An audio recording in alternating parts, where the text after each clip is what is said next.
पूर्णमदः पूर्णमिदं पूर्णात् पूर्णमुदच्यते पूर्णस्य पूर्णमादाय पूर्णमेवावशिष्यते।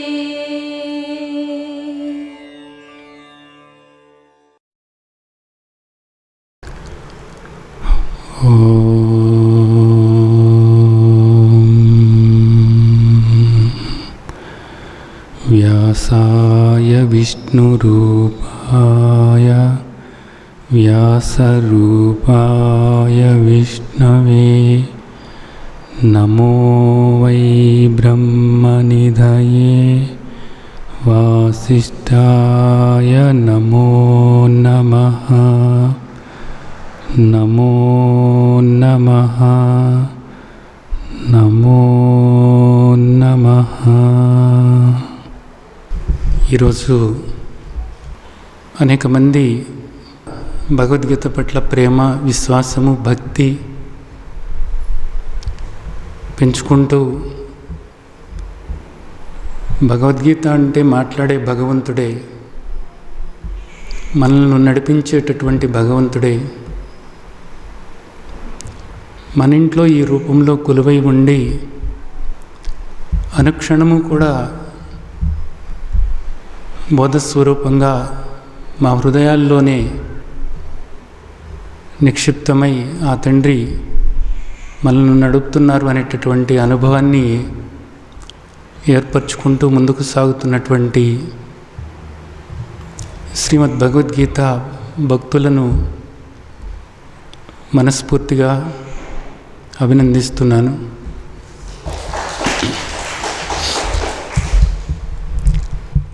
ఇప్పటివరకు కూడా మీరు అనేక గుళ్ళకు వెళుతూ ఉన్నారు, తీర్థాలకు, తీర్థయాత్రలకు ఇలాగా తిరుగుతూ ఉన్నారు. ఇక ఎన్నో రకాలుగా నోములు, వ్రతాలు, దీక్షలు ఇలాంటివి ఎన్నో చేస్తూ ఉన్నారు, రకరకాలైన పూజలు. అలాగే భగవంతుడికి సేవ చేస్తున్నాము అనేటటువంటి భావనతో అనేక రకాలైనటువంటి సేవా కార్యక్రమాలు కూడా చేస్తున్నారు. ఇవన్నీ కూడా మంచి విషయాలే. అయితే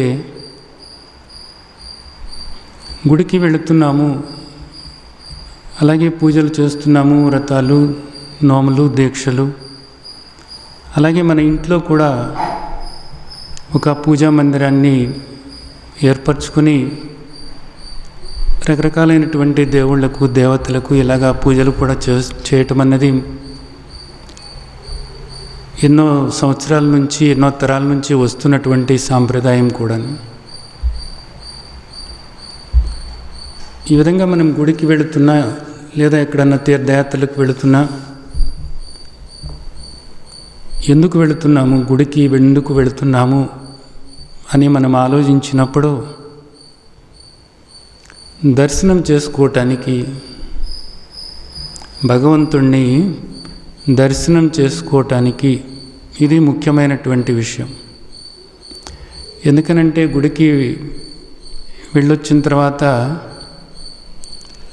సాధారణంగా అందరూ అడుగుతూ ఉంటారు, మీకు దర్శనం అయిందా అని. దర్శనం అయిందండి, బాగా అయింది అని చెప్తూ ఉంటారు. లేదండి దర్శనం అవ్వలేదు అని కొంతమంది కూడా నిరుత్సాహంగా కూడా మాట్లాడుతూ ఉంటారు. కాబట్టి గుడికి ఎందుకు వెళుతున్నామంటే మొట్టమొదటి ఉద్దేశం భగవంతుని యొక్క దర్శనం చేసుకోవటానికి. సరే, బాగానే ఉంది. భగవంతుడిని దర్శనం చేసుకున్న తర్వాత రెండవది ఏమిటి మన ఉద్దేశము అంటే భగవంతుని యొక్క అనుగ్రహం పొందటము.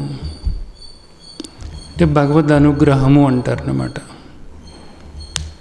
ఏమిటి భగవద్ అనుగ్రహం? దేనికి భగవంతుని అనుగ్రహం పొందాలని మనం అనుకుంటున్నాము? ఇక్కడ మనకు అనేక రకాలైనటువంటి కోరికలు ఉన్నాయి.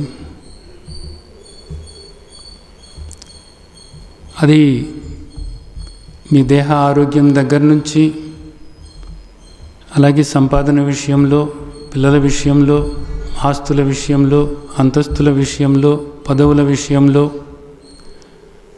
ఇలాగ అనేక రకాలైనటువంటి కోరికలు అన్నమాట. ఈ కోరికలన్నీ కూడా నెరవేరితే నేను సంతోషంగా ఉంటాను అనేటటువంటి ఒక భావన. కాబట్టి భగవద్ అనుగ్రహం వల్ల ఇవన్నీ కూడా నాకు నెరవేరితే, నేను కోరుకున్నటువంటి కోరికలు నెరవేరితే నేను సంతోషంగా ఉంటాను, సంతృప్తిగా ఉంటాను, ఆనందంగా ఉంటాను. అలాగే నేను కోరుకున్నటువంటి కోరికలు నెరవేరితే మా ఇంట్లో వాళ్ళు, నా వాళ్ళందరూ కూడా సుఖంగా, శాంతిగా, సంతోషంగా ఉంటారు అనేటటువంటిది. అంటే ఇప్పుడు మాకు దుఃఖం ఉంది, ఒక వెలితి ఉంది, ఒక అసంతృప్తి ఉంది, అలాగే కొంత అలజడి ఉంది, ఆందోళన ఉంది, అశాంతి ఉంది, బాధ ఉంది, భయం ఉంది, ఎంతో అసంతృప్తి ఉంది ఈ జీవితం పట్ల. కాబట్టి నాకు ఇంకా ఏదో కావాలి. నేను ఆ విధంగా నేను కోరుకుంటున్నది నెరవేరితే,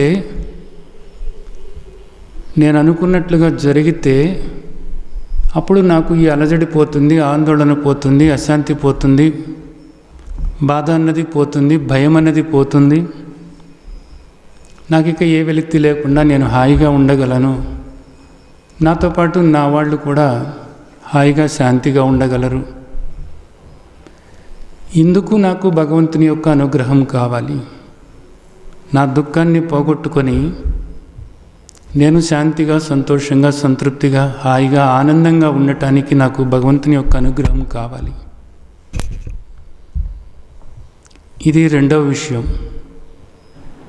మొదటిది భగవంతుని యొక్క దర్శనం. దర్శనం అయితేనే కదా తర్వాత ఆయన అనుగ్రహం కోసం మనం ప్రార్థన చేసేటటువంటిది. కాబట్టి రెండో విషయం ఏంటంటే అనుగ్రహం పొందటం అనేటటువంటిది. ఇంకా మూడో విషయం అంటే ఎక్కడో కొద్దిమంది మాట్లాడుతూ ఉంటారు, అక్కడెక్కడ వినపడుతూ ఉంటుంది. ఎందుకంటే మోక్షం పొందటానికి. ఆ తీర్థానికి వెళితే అక్కడ స్నానం చేస్తే మన మాలిన్యం అంతా పోతుంది, మనకి మోక్షం వస్తుంది. అలాగే ఎక్కడో దూరాన ఉన్నటువంటి ఒక ఆలయంలో ఉన్నటువంటి దేవుణ్ణి ప్రార్థించినప్పుడు, ఆ దేవుణ్ణి పూజించినప్పుడు నేను ముక్తి పొందుతాను, మోక్షం పొందుతాను. కాబట్టి నాకు మోక్షం పొందటానికి భగవంతుని యొక్క అనుగ్రహం కావాలి అని కోరుకునే వాళ్ళు కొద్దిమంది అక్కడక్కడ కనపడుతూ ఉండవచ్చు. ఇంకా కొంతమంది పుణ్యం, ఎందుకు గుళ్ళకు వెళుతున్నావు అంటే పుణ్యం సంపాదించుకోవటానికి. అలాగే తీర్థాలకు ఎందుకు వెళుతున్నావు, అలాగే నదుల్లోని స్నానాలు చేస్తున్నావు కదా అంటే ఈ గుళ్ళకు వెళ్ళటం వల్లను, నదుల్లో స్నానాలు చేయటం వల్లను, పుష్కరాల్లో స్నానం చేయటం వల్లను, వీటన్నిటి వల్ల కూడా నా మాలిన్యం అనేటటువంటిది పోయి, నా పాపాలన్నీ కూడా పటాపంచలైపోయి నాకు పుణ్యం వస్తుంది.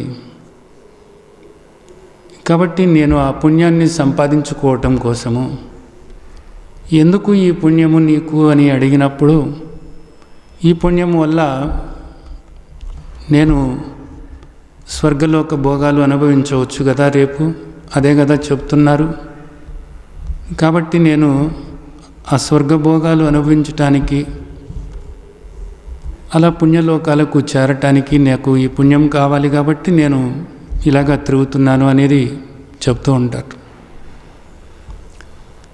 ఇంకా కొంతమంది ఏమనండి మాకేం పెద్ద కోరికలు ఏం లేవు కానీ అంతా మంచి జరగాలి అనుకుంటున్నాము. దీనిలోనే ఉంది అన్ని కోరికలు కూడా. అంతా మంచి జరగాలి అనుకుంటున్నామండి.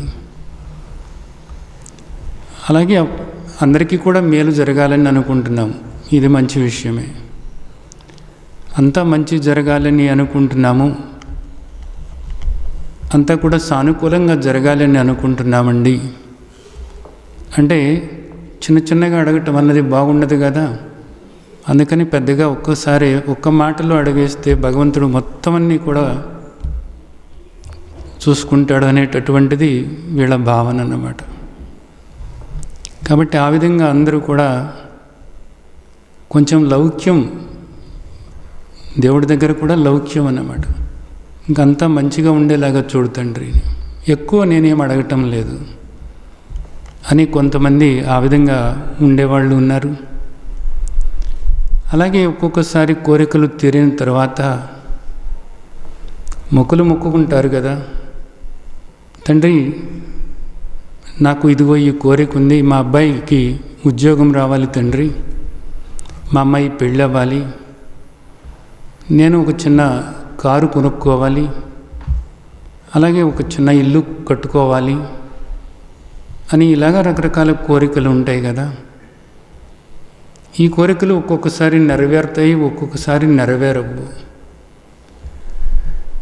నెరవేరినప్పుడేమో ఏం చేస్తాం మా కర్మ అనుకుంటారు. అలాగే ఈ కోరిక నెరవేరాలి అని ఏ దేవుణ్ణి అయితే కోరుకున్నారో ఆ దేవుడు అనుగ్రహించలేదు కాబట్టి ఇంకొక దేవుడిని కోరుకుందాము అని ఆ విధంగా దేవుడిని మారుస్తూ ఉంటారు, ఆ దేవతలను మారుస్తూ ఉంటారు, ఇలాంటివి చేసుకుంటూ ఉంటారన్నమాట.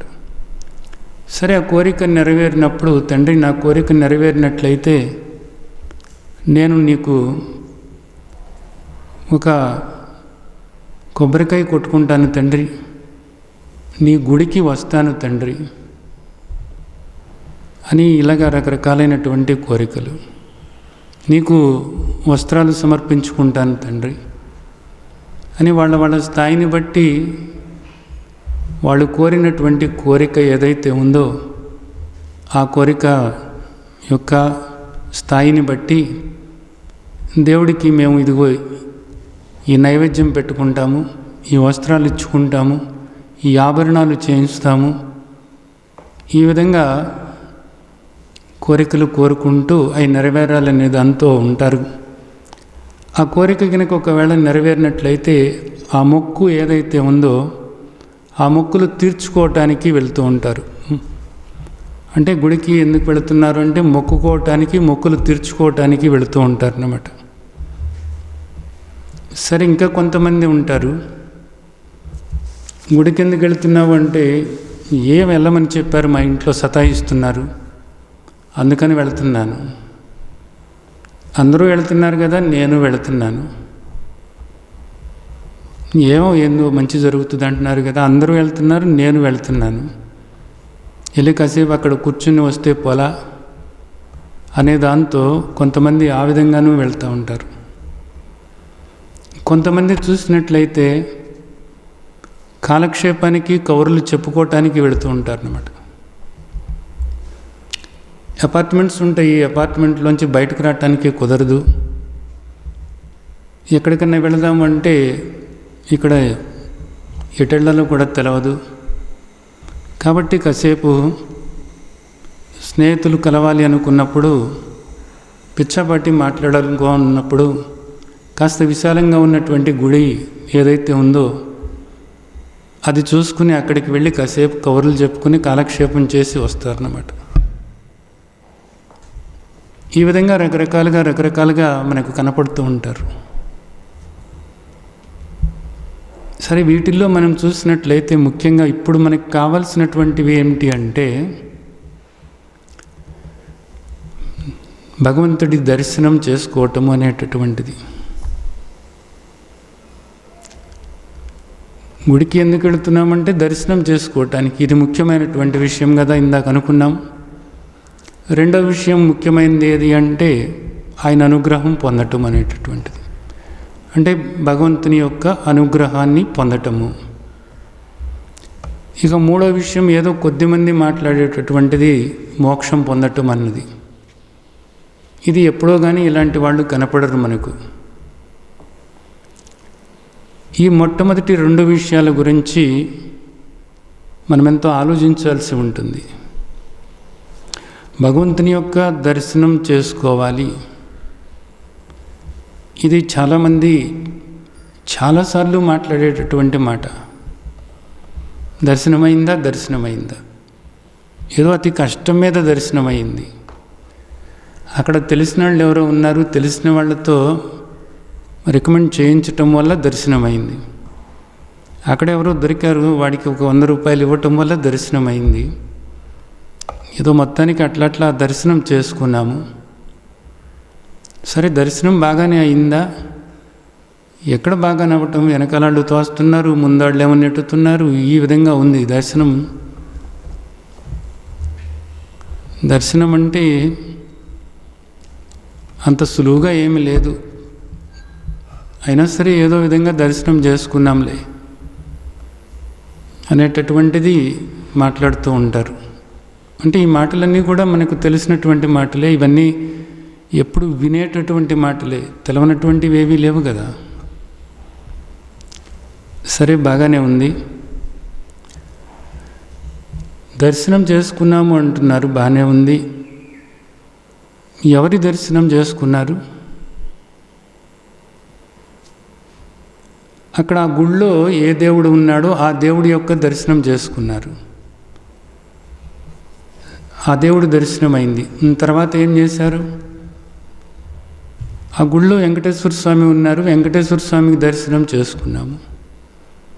ఆ ప్రక్కన శివుడు ఉన్నాడు, శివుడి దర్శనం చేసుకున్నాము.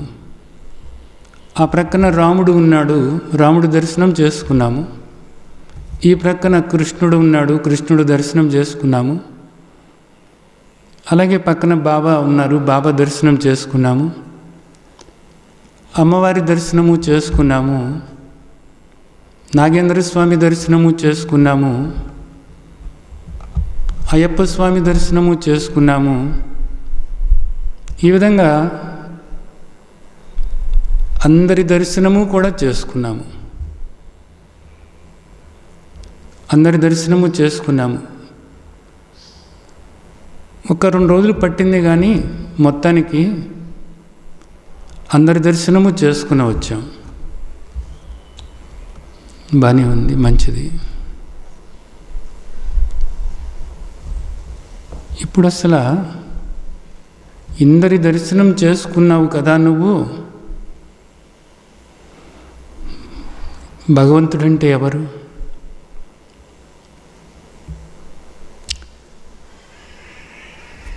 పుట్టి బుద్ధిరిగిన తరువాత, కాస్త తెలివి వచ్చిన తర్వాత తల్లిదండ్రులతో మొదలవుతుంది.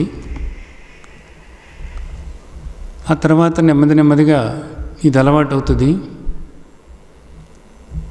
ఆ గుడికి వెళ్ళాము, ఈ గుడికి వెళ్ళాము, ఆ దర్శనం చేసుకున్నాము, ఆ దేవుడి దర్శనం చేసుకున్నాము, ఈ దేవుడి దర్శనం చేసుకున్నాము అనేటటువంటిది ఇది మొదలవుతుంది. అలాగే కోరికలు కూడా రకరకాలుగా ఉంటాయి. ఆ కోరికలు నెరవేర్చుకోవటానికి కూడా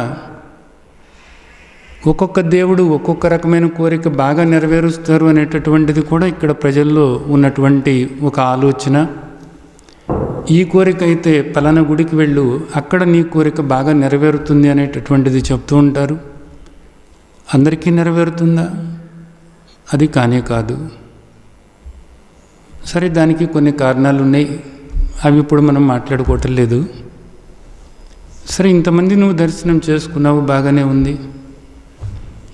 దానికి తగ్గట్లుగా ఈ రోజున కొన్ని సంస్థలు ఏ ఇబ్బంది లేకుండా, మీరు ఏ తీర్థాలకు వెళ్లకుండా, ఏ పుణ్యక్షేత్రాలకు వెళ్లకుండా, కొన్ని ఎకరాల స్థలంలో అన్ని రకాలైనటువంటి గుళ్ళు అన్ని ప్రాంతాల్లోనూ కూడా ఆయా ప్రాంతాల్లో ఆ గుడి ఎలాగుందో అలాంటి ఆలయం నిర్మాణం చేసి ఆలయంలో ఉన్న దేవుణ్ణి అక్కడ పెడుతున్నారు. కాబట్టి మొత్తం ఒక్కసారిగా ఒక 3-4 గంటలు కనుక అక్కడ మీరు కాలాన్ని హెచ్చించినట్లయితే ఇంకా ఎంతో దూరానికి వెళ్ళవసరం లేదు. అన్ని ఆలయాలు చూడవచ్చు, అందరు దేవుళ్ళని కూడా చూడవచ్చు. ఆ విధమైన ఏర్పాట్లు కూడా ఈరోజు అనేక మంది చేస్తున్నారు. నిజానికి సరే, బాగుంది. ఇంతకీ దర్శనము అంటున్నావు, ఇలా ఇన్ని రకాలైనటువంటి పేర్లు నువ్వు చెప్తున్నావు. శివుణ్ణి దర్శనం చేసుకున్నాను, కృష్ణుణ్ణి దర్శనం చేసుకున్నాను, రాముణ్ణి దర్శనం చేసుకున్నాను, గోవిందుడిని దర్శనం చేసుకున్నాను, అమ్మవారిని చేసుకున్నాను, బాబాని చేసుకున్నాను, ఇలాగ చెప్తున్నావు కదా. ఇంతమంది దర్శనం చేసుకున్నాను అనేది చెప్తున్నావు కదా.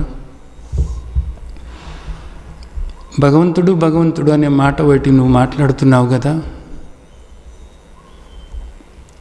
అసలు భగవంతుడు అంటే ఎవరు?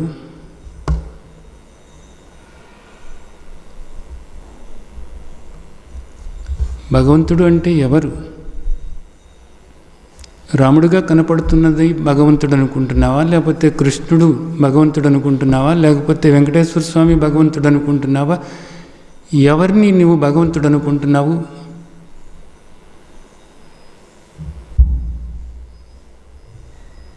ఎవరిని నువ్వు భగవంతుడు అనుకుంటున్నావు? ఇది ఒక జరిగిన సంఘటన. ఒక పెద్ద ఆయన ఉన్నారు, ఆయనకి సుమారుగా ఒక 80 సంవత్సరాలు దాటి, సుమారుగా 85 సంవత్సరాలు అట్లా ఉండవచ్చు. ఆయనకి చిన్నతనం నుండి భక్తి, ఎంతో మంచి వ్యక్తి. ఆ వ్యక్తి అనేక చోట్లకు తిరుగుతూ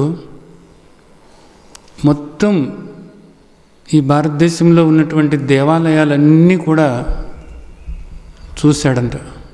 దగ్గర అన్ని దేవాలయాలు చూశాడన్నమాట. ఎక్కడో మారుమూల ఉన్నటువంటివి కొన్ని కాకుండా ప్రసిద్ధి చెందినటువంటి దేవాలయాలు అన్నీ చూసి అందరి దేవుళ్ళను కూడా దర్శనం చేసుకున్నాడు. అందరి దేవుళ్ళను కూడా దర్శనం చేసుకున్నాడు. అన్ని తీర్థాలను చూశాడు. అన్ని నదుల్లోనూ కూడా స్నానం చేశాడు. అలాగే అక్కడికి వెళ్ళొచ్చిన తర్వాత ఆయా దేవతల యొక్క, దేవుళ్ళ యొక్క చిత్రపటాలు తీసుకొచ్చాడు. అలాగే కొన్ని ప్రతిమలు తీసుకొచ్చుకున్నాడు. వాళ్ళ ఇంట్లో చక్కగా ఒక పెద్ద హాల్లో ఈ దేవతల యొక్క, దేవుళ్ళ యొక్క విగ్రహాలు, ఫోటోలు అన్నీ పెట్టుకున్నాడు. వీళ్ళందరికీ కూడా రోజు ఆరాధన చేసుకుంటూ ఉంటాడు. వీటితో పాటు ఇంకా ఆయనకి కొన్ని రకాలైనటువంటి శాలగ్రామాలు, కొన్ని యంత్రాలు ఇలాంటివి కూడా ఉన్నాయి. ఇవన్నీ కూడా ఉన్నాయి. నేను ఎంతో భక్తితో ఉంటున్నాను అనేటటువంటిది ఒకటి ఉంది. సరే, ఆయన ఇంటికి ఒకసారి వాళ్ళ స్నేహితుడు వచ్చాడట. ఇదంతా చూసిన తర్వాత, నీకు చాలా భక్తి, నిజంగా నాకు చాలా సంతోషం అనిపిస్తుంది. నాకు ఒక్క మాట చెప్పు, నువ్వు ఇన్ని రకాలుగా ఈ విధంగా పూజలు చేస్తున్నావు, ఈ విధంగా భక్తితో ఇన్ని రకాలైనటువంటి ఆరాధనలు చేస్తున్నావు కదా, నాకు ఒక్కదానికి సరైనటువంటి సమాధానం చెప్పు. నేను తెలుసుకోవాలని అనుకుంటున్నాను. నిజంగాను నిన్ను ప్రశ్నించటం కాదు. దేవుడు అంటే ఏమిటి? దేవుడు అంటే ఏమిటి? నీవు దేవుడి పేరుతో ఒక్కొక్క పేరు పెట్టుకుని, ఒక్కొక్క రూపం పెట్టుకుని నీవు ఆరాధిస్తున్నావు, అష్టోత్తరం చేస్తున్నావు, అలాగే సహస్రనామాలు చేస్తున్నావు, ఇవన్నీ కూడా చేస్తున్నావు. దేవుడు అనేటటువంటి ఆ పదం ఏదైతే ఉందో, ఆ దేవుడు అనేటటువంటి పదం గురించి నాకు చెప్పు. దేన్ని నీవు దేవుడు అంటున్నావు? దేన్ని నీవు దేవుడు అంటున్నావు?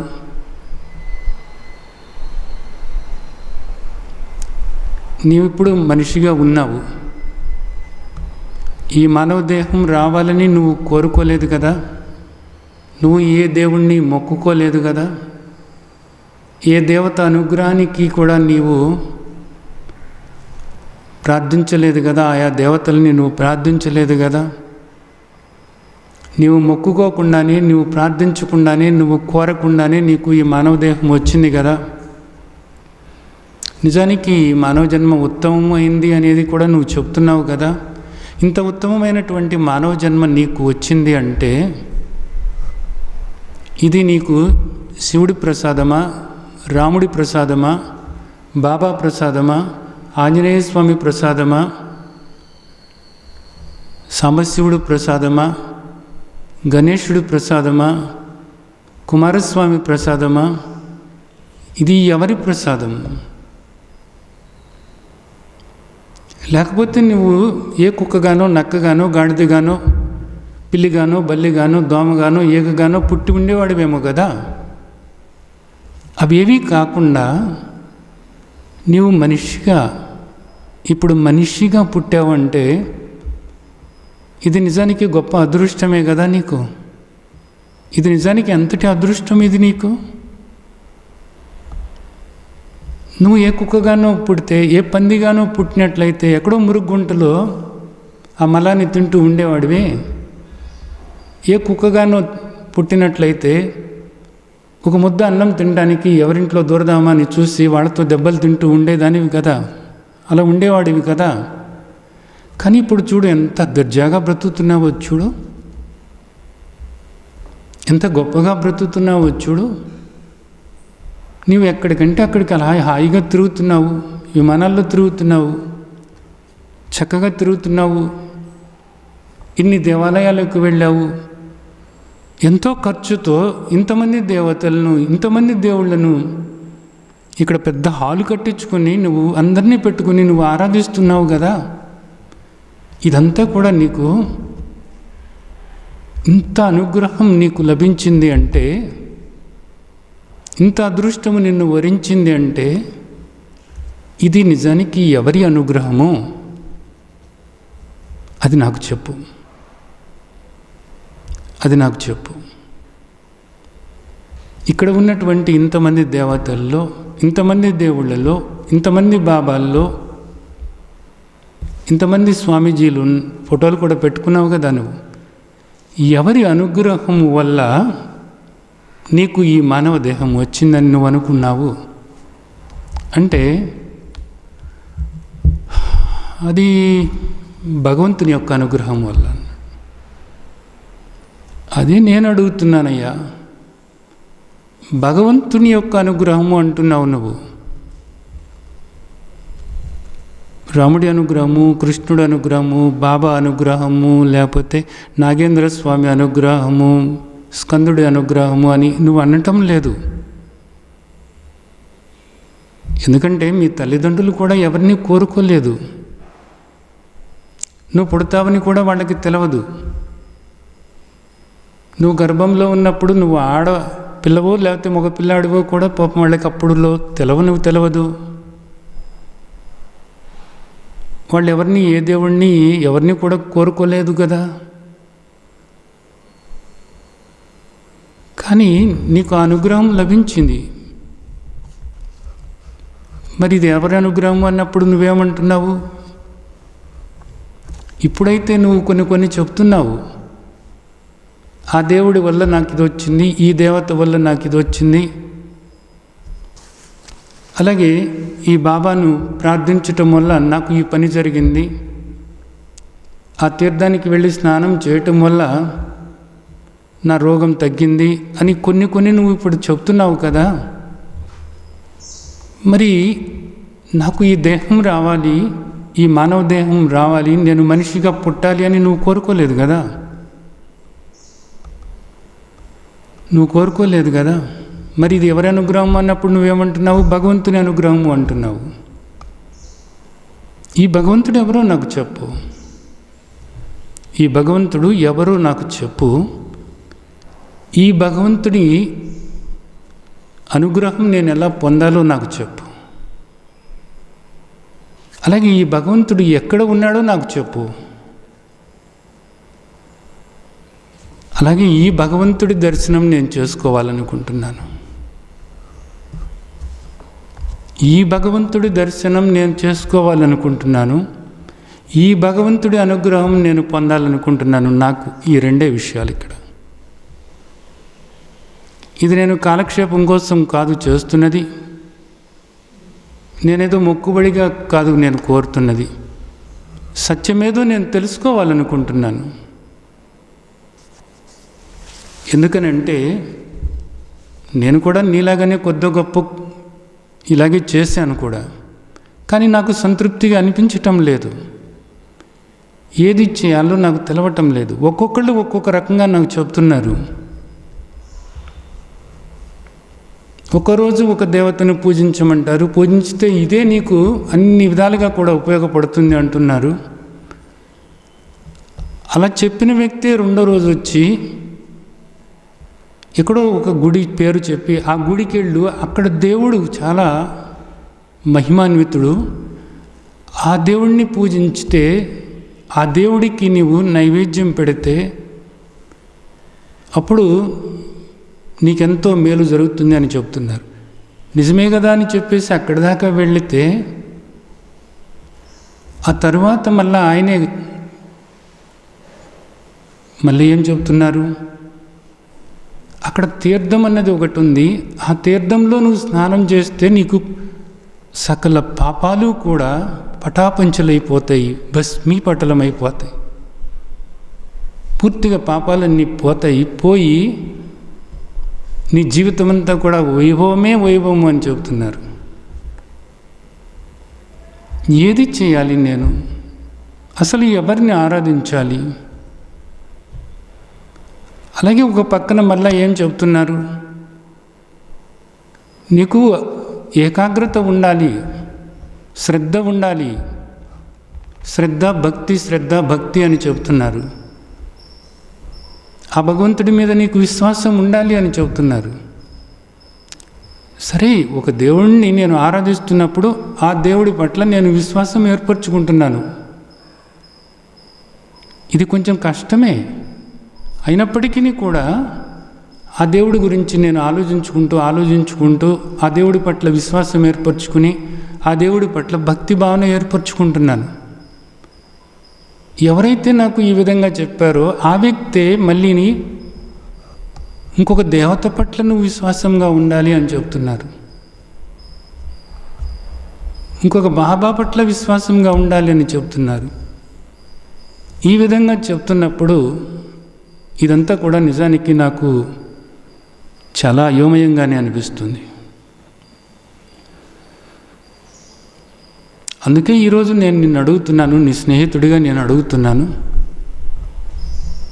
నీకు ఈ మానవ జన్మ ప్రసాదించినటువంటిది ఎవరు అన్నప్పుడు నువ్వేమన్నావు అంటే భగవంతుడు అంటున్నావు. పైకి చూపించి ఆ భగవంతుడు ఎవరో నాకు చెప్పు. ఆ భగవంతుడి దర్శనం నాకు కావాలి. ఆయన ఏ పేరుతో ఉన్నారో నాకు చెప్పు. ఆయన ఎక్కడ ఉన్నారో చెప్పు. ఆయన రూపమేదో నాకు చెప్పు. ఆయన్ని ఎలా దర్శనం చేసుకోవాలో నాకు చెప్పు. ఆయన అనుగ్రహం నేను ఎలా పొందాలో నాకు చెప్పు. నాకు ఇది కావాలి అని ఆ స్నేహితుడు అడిగినప్పుడు 85 సంవత్సరాల వృద్ధుడు నిజానికి ఒకసారి తల వంచుకొని కూర్చున్నాడు. చాలా మంచి వ్యక్తి, మామూలుగా కాదు. ఏమిటి పరిస్థితి? పోనీ ఇదంతా తప్ప? ఇంతమంది దేవతలను, ఇంతమంది దేవుళ్లను ఈ విధంగా ఆరాధించటం అనేటటువంటిది తప్ప? ఏమాత్రము తప్పు కాదు. ఇది అవసరం కూడాను, చాలా అవసరం కూడాను. అయితే ఇక్కడ అర్థం చేసుకోవాల్సినటువంటి ఒక విషయం ఒకటి ఉంది. ఆ విషయం అర్థం చేసుకోకుండా మీరు ఇదంతా చేస్తున్నప్పుడు మీకు ఎప్పుడైనా సరే అసంతృప్తి ఉంటుంది, ఇదంతా కూడా ఏంటి మనం చేస్తున్నది, ఇది సరైంది కాదేమో అనేటటువంటిది ఆ పీకులాట ఎప్పుడు ఉంటుంది. అలాగే ఏ దేవుణ్ణి ముందు ఆరాధించాలి అనేటటువంటిది ఒక పెద్ద సమస్య మీకు ఉండనే ఉంటుంది. ఏదో ఒకటి రెండు కొబ్బరికాయలు తెచ్చుకొని కొట్టి ఆ దేవుడి ముందు పెడదామంటే ఏ దేవుడి ముందు పెట్టాలి, ఏ దేవుడి ముందు నైవేద్యం పెట్టాలి, ఏ దేవుడి ముందు దీపం వెలిగించాలి, ఏ దేవుడిది స్తోత్రం ముందు జపించాలి, అసలు ఏదన్నా బాధ వస్తే ఏ దేవుడిని తెలుసుకోవాలి, ఏ దేవుడిని తెలుసుకోవాలి. నేను ఒక్కసారి బాధ వస్తుంది, ఎందుకో ఒక్కసారి ఏదో జరుగుతుంది. అలాంటప్పుడు నిజానికి నాకు కావాలి దైవాన్ని తెలుసుకుని ఆయన యొక్క శక్తి నాకు అందాలి, ఆయన యొక్క శాంతి నేను పొందాలి. అప్పుడు ఉన్నటువంటి అలజడి, ఆందోళన, అశాంతి, ఆ బాధ, ఆ భయము, వాటి నుంచి నేను బయటపడాలి అనుకున్నప్పుడు నేను ఎవరిని తెలుసుకోవాలి? దేవుణ్ణే తెలుసుకోవాలి. వేరే మార్గం ఏమీ లేదు ఇక్కడ. ఇప్పుడు నేను ఏ దేవుణ్ణి తెలుసుకోవాలి? సాంబశివుడిని తెలుసుకుందామంటే వెంకటేశ్వర స్వామి కోపం వస్తుందేమో అనేది భయం. అలాగే విష్ణుమూర్తిని తెలుసుకుందామంటే శివుడికి కోపం వస్తుందనేది నాకు భయం. వినాయకుడిని తెలుసుకుందామంటే స్కందుడికి కోపం వస్తుందనేది భయం. రాముడిని తెలుసుకుందామంటే అమ్మవారి కళ్ళెర చేస్తారనేది భయం. కృష్ణుడిని తెలుసుకుందామంటే ఉగ్ర నరసింహుడికి కోపం వస్తుందనేది భయం. ఏం చేయాలి ఇప్పుడు? ఎవరిని నేను తెలుసుకోవాలి? ఏమిటి నాకు? ఏది దిక్కు నాకు? ఎలా ఇన్నాళ్ళు ఇలాగైనా సాగేది మన జీవితం? నిజానికి ఎందుకు ఇలాంటి ఒక అయోమయ పరిస్థితుల్లో ఎందుకు ఇలాగ కూరుకుపోతున్నాము? దీనికి నిజానికి పరిష్కారం లేదా? ఉంది, ఖచ్చితంగా ఉంది. ఏమీ లేదు. ఇది నిజానికి పెద్ద ఇబ్బంది అయినటువంటి విషయము కాదు, పెద్ద సమస్య కాదు. కానీ మరి పెద్ద సమస్యగానే ఉంది కదా ఇది పెద్ద ఇబ్బంది నాకు కలిగిస్తుంది కదా. ఇక్కడ నాకు ప్రతిరోజు కూడా ఇదే ఆలోచన. ఆ దేవుడిని చూసుకుంటూ ఈ దేవుడి ముందు పెడుతూ, ఈ దేవుడిని చూసుకుంటూ ఆ దేవుడి ముందు పెడుతూ, ఆ దేవుడు అష్టోత్తరం చదువుతున్నప్పుడు ఈ దేవుడికి ఏమైనా కోపం వస్తుందని ఇలా చూసుకుంటూ ఇలాగే చేస్తున్నాను కదా. ఇది నాకు సమస్య కదా. ఈ సమస్య నుంచి నువ్వు బయటపడాలి అనంటే సరైనటువంటి అవగాహన చేసుకోవటం అనేది ఒక్కటే మార్గము. సరైనటువంటి అవగాహన చేసుకోవాలి. ముందు సరైన అవగాహన చేసుకోవాలి అనుకున్నప్పుడు ఈ అవగాహన మనకి ఎవరు చెప్తారు? ఎందుకంటే ఇక్కడ రకరకాలుగా చెప్తున్నారు కదా. ఒక్కొక్కళ్ళు ఒక్కొక్క దేవతను గురించి చెప్తున్నారు. ఒక్కొక్కరేమో అసలు రోజుకొక దేవత గురించి, రోజుకొక దేవుడి గురించి, రోజుకొక స్వామీజీ గురించి, రోజుకొక తీర్థం గురించి, రోజుకొక పురాణం గురించి చెప్తున్నారు. ఏది నమ్మాలి నేను? ఏది నమ్మాలి నేను? ఎవరిని నమ్మాలి నేను? ఇప్పుడు నేనేం చేయాలి? దానికి ఒక్కటే మార్గం. తస్మాత్ శాస్త్రం ప్రమాణంతే కార్య వ్యవస్థితౌ. శాస్త్రమే ప్రామాణికం కావాలి. నీవు ఏది చేయాలన్నా కానీ వాళ్ళు వీళ్ళు ఏదో చెప్తున్నారు అనేటటువంటిది కాదు. ఎవరి ఇష్టం వచ్చింది వాళ్ళు చెప్పవచ్చు. నాకు పులుసు ఇష్టం అంటే పులుసు వండండి, పులుసు బాగుంటుందని నేను చెప్తాను. నీకు ఇగురు ఇష్టం అయ్యేట్లయితే ఇగురు వండండి, ఇగురు చక్కగా ఉంటుంది, గుమగుమలాడుతూ ఉంటుంది అని నువ్వు ఇగురు గురించి చెప్పవచ్చు. ఇంకొకళ్ళు పచ్చడి గురించి చెప్పవచ్చు, ఇంకొకళ్ళు దానిలో పెరుగేసి వండితే కుర్మాలాగా ఉంటుందని ఇంకొకళ్ళు చెప్పవచ్చు, ఇంకొకళ్ళు దాన్ని ఎండబెట్టేసేసి దాన్ని వేపుకు తింటే బాగుంటుంది అనొచ్చు, ఇంకొందరు దాన్ని ఊరగాయలాగా చేస్తే బాగుంటుంది అనొచ్చు. ఎవరి ఇష్టాన్ని బట్టి వాళ్ళు మాట్లాడుతూ ఉన్నప్పుడు అక్కడ మనం ఎలా తీసుకోవాలి?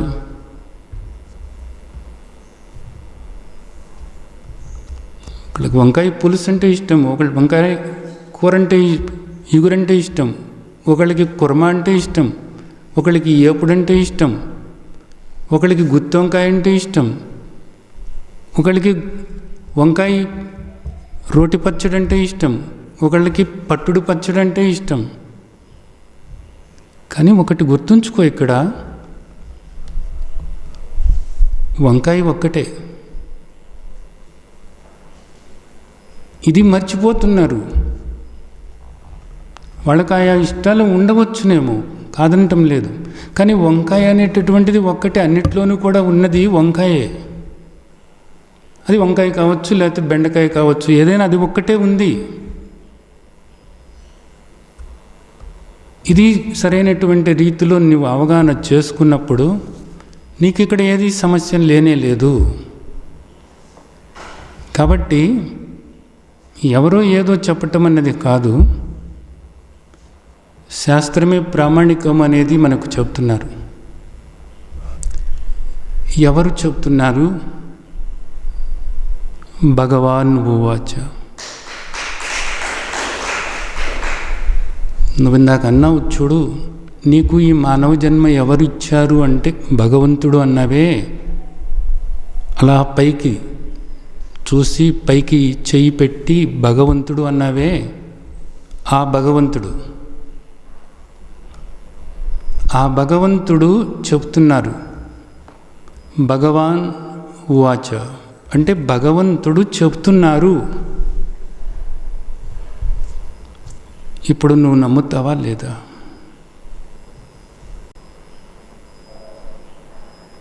నమ్మి తీరాలి, తప్పదు.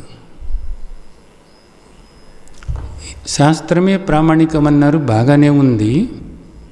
ఏ శాస్త్రం ప్రామాణికము? ఇక్కడ చాలా శాస్త్రాలు ఉన్నాయి కదా మనకు. వేదాలు అంటున్నారు, తర్వాత వేదాంతం అంటున్నారు, పురాణాలు అంటున్నారు, ఉపపురాణాలు అంటున్నారు, భారతం అన్నారు, భాగవతం అన్నారు, రామాయణం అన్నారు.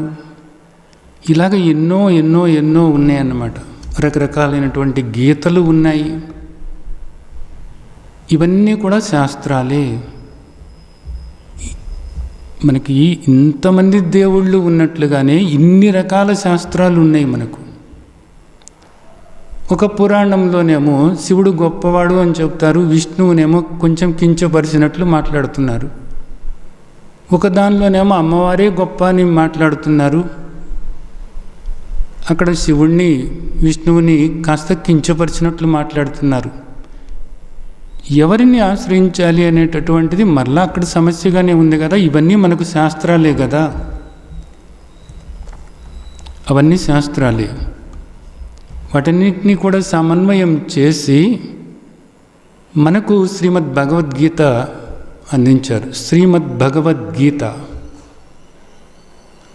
భగవాన్ ఉవాచ, భగవంతుడు నీకు చెప్తున్నారు.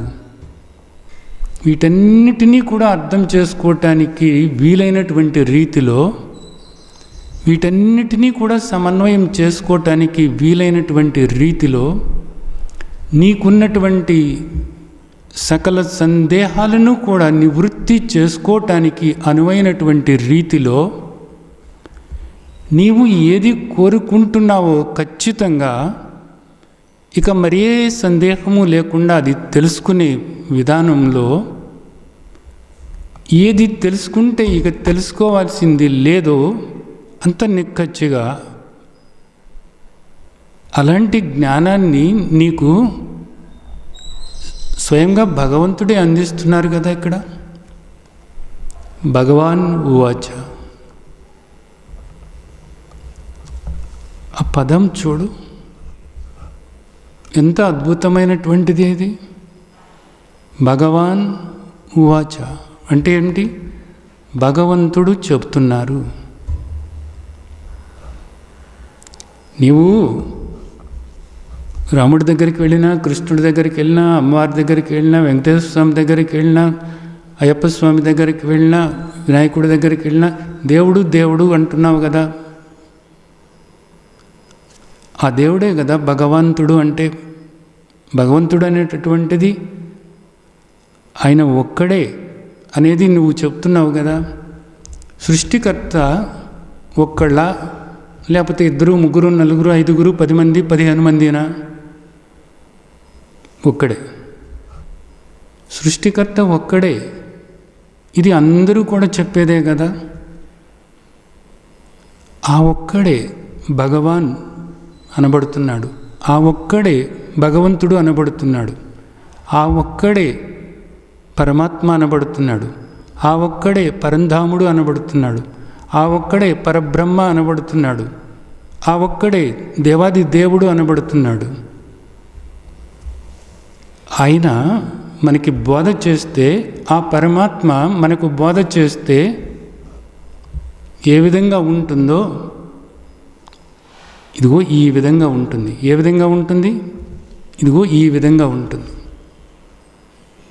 ఆ పరమాత్మే మనకు ఈ బోధ అందిస్తున్నారు. ఇది పరమాత్మ చెప్పారా? కృష్ణుడు అర్జునుడికి చెప్పారు కదా. కృష్ణార్జున సంవాద రూపంలో ఉపనిషత్తుల యొక్క సారాన్ని నీకు అందిస్తున్నాను అని ప్రతి అధ్యాయం చివరిలోనూ ఉంటుంది. నువ్వు చదవలేదు కానీ. ఇది ఉపనిషత్సు బ్రహ్మ విద్యాయాం యోగశాస్త్రే శ్రీకృష్ణార్జున సంవాదే. అంటే ఏ పరమాత్మ చెప్పారు? పరమాత్మ కృష్ణుడి రూపంలో చెప్పారు. పరమాత్మే రాముడి రూపంలో ధర్మాలను బోధించారు. పరమాత్మే, అవ్యక్తమైనటువంటి పరమాత్మే ఆయా పరిస్థితులను బట్టి వ్యక్తమై ఆ రూపంతో ఏది చేయాలో అది చేస్తున్నారు. అలా అనుకున్నప్పుడు నీకు ఈ సంశయాలన్నీ కూడా పోతాయి కదా. ఆ దేవుడు గొప్ప, ఈ దేవుడు గొప్ప, మా దేవుడు గొప్ప, మీ దేవుడు గొప్ప, మా కులదేవత గొప్ప, మీ కులదేవుడు గొప్ప, ఇవన్నీ కూడా పోతాయి కదా. ఇక్కడ ఎన్ని రకాలుగా కనపడుతున్నప్పటికీ కూడా, ఎన్ని పేర్లతో నువ్వు పిలుచుకుంటున్నప్పటికీ కూడా, ఎన్ని విధాలుగా సగుణ ఆరాధన నువ్వు చేస్తున్నప్పటికీ కూడా, ఎన్ని రకాలైనటువంటి అష్టోత్తరాలు చేస్తున్నప్పటికీ, శతనామావళి చేస్తున్నప్పటికీ కూడా, అవన్నీ కూడా ఆయనకు ఒక్కడికే చెందుతున్నాయి నిజానికి. ఇది నీకు తెలవకపోవటం వల్ల నీవు ఇన్ని రకాలుగా ఇంత బాధపడుతున్నావు. ఇది సత్యం. మనకున్నటువంటి శాస్త్రాలు అన్నీ కూడా ఇదే చెప్తున్నాయి. నీవు రాముడిగా, ఆ రాముడి రూపం పెట్టుకుని రాముడిగా ఆరాధించిన, కృష్ణుడి రూపం పెట్టుకుని నువ్వు కృష్ణుడిని ఆరాధిస్తున్నాను అనుకున్నా, అలాగే వినాయకుడి రూపం పెట్టుకున్నా, శివుడి రూపం పెట్టుకున్నా, అయ్యప్ప స్వామి రూపం పెట్టుకున్నా, ఎవరెవరు ఏ రూపం మనసులో పెట్టుకుని, లేదా ఒక విగ్రహంగా ఎదురుగా పెట్టుకుని, లేదా ఒక పటాన్ని ఎదురుగా పెట్టుకుని, ఏ రూపంతో ఎవరు ఆరాధిస్తున్నా, ఏ పేరుతో ఎవరు పిలుచుకుంటున్నా, నిజానికి ఈ రూపాలన్నీ కూడా ఆ ఏకైక సృష్టికర్త పరమాత్మ, మన అందరి తండ్రి ఎవరైతే ఉన్నారో ఆయనవే. ఇన్ని రకాలుగా నువ్వు ఆరాధించాల్సినటువంటి అవసరమేమీ లేదు. నిజానికి నువ్వు ఏ రూపంలో ఎవరిని ఆరాధించినప్పటికీ కూడా ఆ ఆరాధన అనేటటువంటిది నాకే చెందుతుంది అనేటటువంటిది కూడా భగవంతుడు చెప్తున్నారు శ్రీమద్ భగవద్గీతలో. అలాగే నిన్ను అనుగ్రహిస్తున్నది కూడా నేనే అని భగవంతుడు చెప్తున్నారు. నీకు తెలవకపోవటం వల్ల ఈ విధంగా నువ్వు ఆరాధిస్తున్నావు. ఇది నువ్వు అర్థం చేసుకోవాల్సినటువంటి ముఖ్యమైనటువంటి విషయం. ఈ విషయాన్ని నువ్వు అర్థం చేసుకున్నప్పుడు నీకు ఈ పీకులాట ఉండదు. ఆ దేవుడికి కోపం వస్తుందేమో, ఈ దేవుడికి కోపం వస్తుందేమో, అమ్మవారు కళ్ళెర చేస్తారేమో, ఈ ఉగ్ర నరసింహుడు మీద పడి పీకుతారేమో, ఏ భయమో అవసరం లేదు. ఎందుకనంటే ఆయనే చెప్తున్నారు, ఏ యథామాం ప్రపద్యంతే తాం తదైవ భజామ్యహం అంటున్నారు. ఎవరెవరు ఏ ఏ రూపాల్లో ఆరాధించినప్పటికీ కూడా ఆరాధనలు నేనే స్వీకరిస్తున్నాను, వాళ్ళందరూ కూడా నన్ను ఆరాధిస్తున్నట్లే అనేది చెప్తున్నారు ఆయన. కాబట్టి నీకెందుకు బెంగ, ఇది వదిలిపెట్టు ముందు. సరే, ఇప్పుడు ఒక ఆలోచన బాగానే ఉంది. ఇప్పుడు నాకు మీరు చెప్పినటువంటిది, మీరు పరమాత్మ అంటున్నారు కదా, ఇప్పుడు ఆ పరమాత్మ ఎక్కడ ఉన్నారు, ఎలా ఉన్నారు? ఆ పరమాత్మ యొక్క రూపం ఏమిటి? ఇప్పుడు రాముడికి ఒక రూపం ఉంది, కృష్ణుడికి ఒక రూపం ఉంది.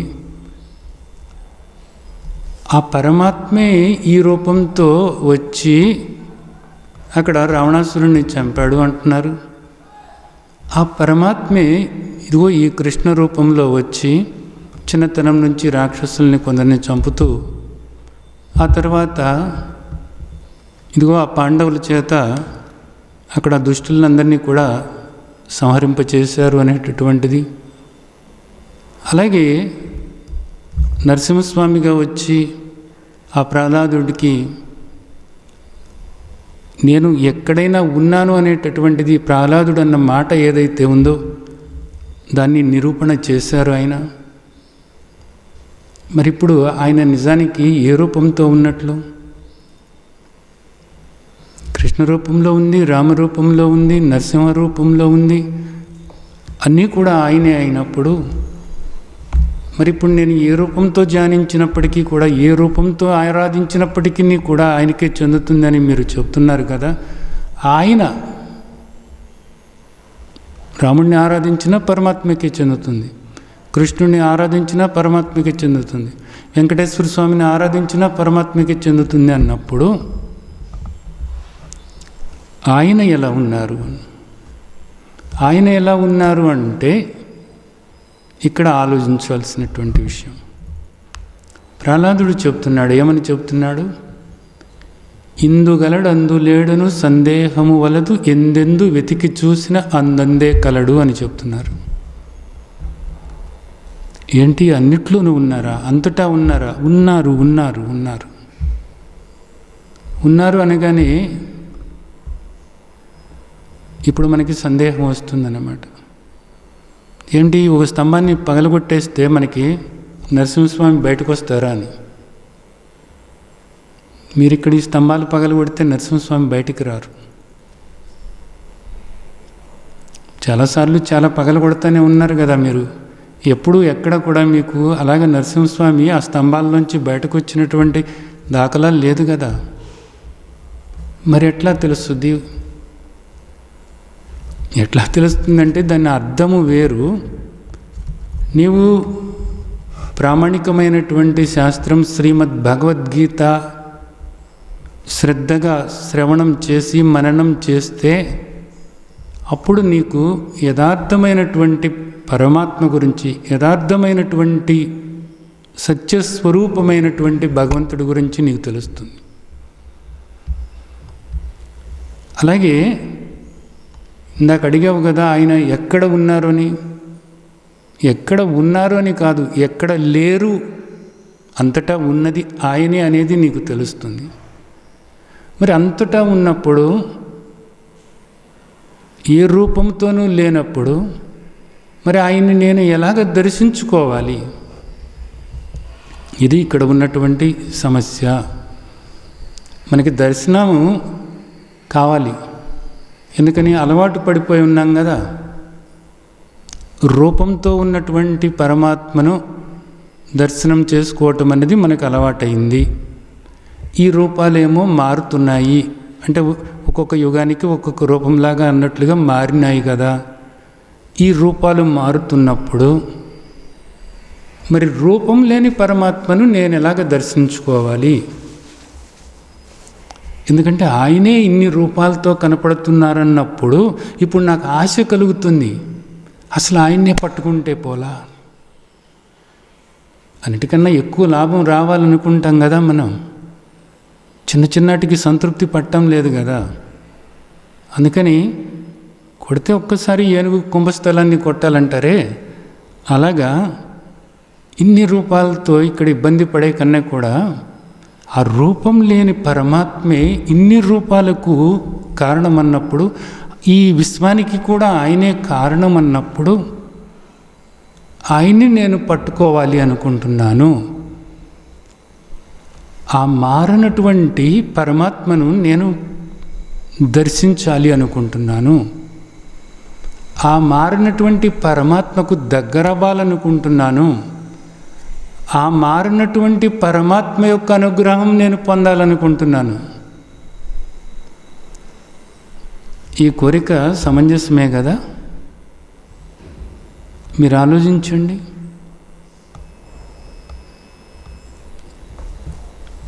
ఉన్నాళ్ళలో పైవాడినే పట్టుకున్నట్లయితే మనకి హాయిగా పనులన్నీ అయిపోతాయి కదా ఇక్కడ. అలాగే అసలు మనకి దేహం ఇచ్చిందే ఆయన అనుకున్నాం ఇందాక. అలాంటి వీళ్ళందరికీ మూలమైనటువంటి, ఈ విశ్వానికే మూలమైనటువంటి ఆ విశ్వేశ్వరుణ్ణి, ఆ పరమాత్మను, ఆ పరంధాముణ్ణి, ఆ పరబ్రహ్మను, ఆయన్నే నేను పట్టుకోవాలి అనుకుంటున్నాను. ఆయన్ను నేను దర్శించాలి అనుకుంటున్నాను. ఆయన అనుగ్రహానికి నేను పాత్రుణ్ణి కావాలి అనుకుంటున్నాను. నాకు ఈ రెండే కోరికలు. నాకు ఈ రెండే కోరికలు ఉన్నాయి. నాకు దీనికి మీరేమైనా సహాయం చేయగలరా? దీనికి సహాయం చేయటానికి మనకు తోడ్పడేటటువంటిది ఏది? ఆ పరమాత్మ గురించి మనం తెలుసుకోవటానికి పరమాత్మే మనకు అందించినటువంటి శ్రీమద్ భగవద్గీత ఒక్కటే శరణ్యము. మరి అది చదివితే మాకు అర్థం కావటం లేదు కదా. అందుకనే ఆ తండ్రి చెప్పారు, తద్విద్ధి ప్రణిపాతేన పరిప్రశ్నేన సేవయ ఉపదేక్షంతితే జ్ఞానం జ్ఞానిన తత్వదర్శిన అని చెప్పారు. ఆ తత్వాన్ని తెలుసుకున్నటువంటి వాళ్ళు ఎవరైతే ఉన్నారో అలాంటి సద్గురువు దగ్గరకు వెళ్ళి వాళ్ళను ఆశ్రయించి శ్రీమద్ భగవద్గీతలో ఏముందో ఆ రహస్యం ఏమిటో నువ్వు తెలుసుకుంటే సరిపోతుందంతే. అప్పుడు నీకున్నటువంటి సంశయాలన్నీ కూడా తీరిపోతాయి. నీకు సంతృప్తికరమైనటువంటి ఆధ్యాత్మికత అంటే ఏమిటి అనేది నీకు అర్థమవుతుంది. అలాగే ఈ బాహ్యమైనటువంటి జీవితంలో కూడా నీవు మునుపెన్నడూ లేనంత శాంతిని నువ్వు పొందటానికి వీలవుతుంది. ఇంకా ఇక నీవు మరలా జన్మ లేకుండా నీవు చేసుకోగలుగుతావు కూడాను. ఇంతేకాకుండా నీకు ఎన్నో విధాలుగా శ్రీమద్ భగవద్గీత ప్రతి అడుగులోనూ కూడా నువ్వేం చేయాలో ఏం చేయకూడదో ప్రతిదీ కూడా నీకు తెలియచేస్తూనే ఉంటుంది. ఇవన్నీ కూడా నువ్వు అర్థం చేసుకోగలుగుతావు. నీవు కోరినటువంటి ముఖ్యమైనటువంటి కోరిక ఏమిటంటే పరమాత్మను దర్శించాలి అన్నది. రెండవది పరమాత్మ యొక్క అనుగ్రహం పొందాలి అనేటటువంటిది. ఈ రెండు కోరికలు కూడా తప్పకుండా నెరవేరుతాయి. ఈ కోరికలు ప్రతి మనిషికి కూడా ఉండాలి. నీవు మనిషి పుట్టావు అంటే ఈ జన్మకు కారణం, ఈ జన్మను నీకు ప్రసాదించింది పరమాత్మ కాబట్టి ఆయన దర్శించాలి అంతే. ఆ కోరిక నీకు ఉండాలి అంతే. అలాగే ఇక్కడ ఈ దేహం వచ్చిన తర్వాత ఇక్కడ నీకు తెలిసిన దగ్గర నుంచి అంతా దుఃఖమే. నిజానికి ప్రతి క్షణము కూడా అశాంతి, అలజడి, బాధ, భయము, ఆక్రోశము, ఆవేశము, అసహనము, అసంతృప్తి ఒకటా రెండా?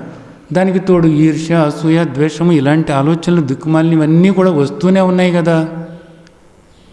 వీటితో నిజానికి ఒక్కొక్కసారి లోపల మెదడు బద్దలైపోతుందా అన్నట్లు అనిపిస్తుంది కదా. ఎన్నో సమస్యలు దానికి తగ్గట్లుగా అనేక రకాలైనటువంటి మాటలు వింటూ ఉన్నాము. ఇవన్నీ కూడా బాధకు గురి చేస్తున్నాయి. సోలాల్లో పొడిసినట్టు ఉంటాయి ఒక్కొక్కసారి. కొన్ని ఎప్పుడో ఒక్కసారి కాస్త బాగుంది ప్రశాంతంగా అంటే అది ఒక్క మెరుపులాగా మెరిసిపోయేదే తప్ప జీవితం అంతా ఏం లేదు, దుఃఖమయం అనేది తెలుస్తూనే ఉంది కదా. కాబట్టి వీటన్నిటి నుంచి నేను బయటపడాలి అనుకున్నప్పుడు ఆ తండ్రి అనుగ్రహం నాకు కావాలి. ఎందుకనంటే ఇప్పటివరకు కూడా నేను రకరకాలైనటువంటి పూజలు చేశాను, నోములు నోసాను, తీర్థాలకు వెళ్ళాను, ఇవన్నీ చేశాను. ఇవన్నీ చేసినప్పటికీ కూడా తాత్కాలికంగా నాకేదో శాంతి కలుగుతుంది, సంతోషం కలుగుతుంది, సంతృప్తి కలుగుతుంది అనిపిస్తుందే తప్ప నాకు నిండైనటువంటి ఏ వెలితి లేనటువంటి ఆ శాంతిని నేను పొందలేకపోతున్నాను. నేను ఎప్పుడూ సంతృప్తిగా ఉండలేకపోతున్నాను. నాకు అసహనము, అసంతృప్తి ఇవన్నీ వెన్నాడుతూనే ఉన్నాయి. దానికి తోడు బాధ, భయము ఇవన్నీ కూడా ఉంటూనే ఉంటున్నాయన్నమాట. వీటి నుంచి ఇక నేను బయటపడలేను అనేది అనిపిస్తుంది. కాబట్టి ఇప్పుడు మీరు చెప్పినట్లుగా ఆ పరమాత్మనే పట్టుకొని, ఆ పరమాత్మని దర్శించుకొని, ఆ పరమాత్మ అనుగ్రహం పొందితే నేను వీటన్నిటి నుండి బయటపడి ఎప్పుడు హాయిగా, ఆనందంగా, శాంతిగా, సంతోషంగా, సంతృప్తిగా, సుఖస్వరూపంగా హాయిగా ఉండగలనా? ఖచ్చితంగా ఉండగలుగుతావు. ఖచ్చితంగా నువ్వు ఉండగలుగుతావు. నువ్వు కోరినటువంటి కోరిక ఎంతో సమంజసమైనటువంటి కోరిక.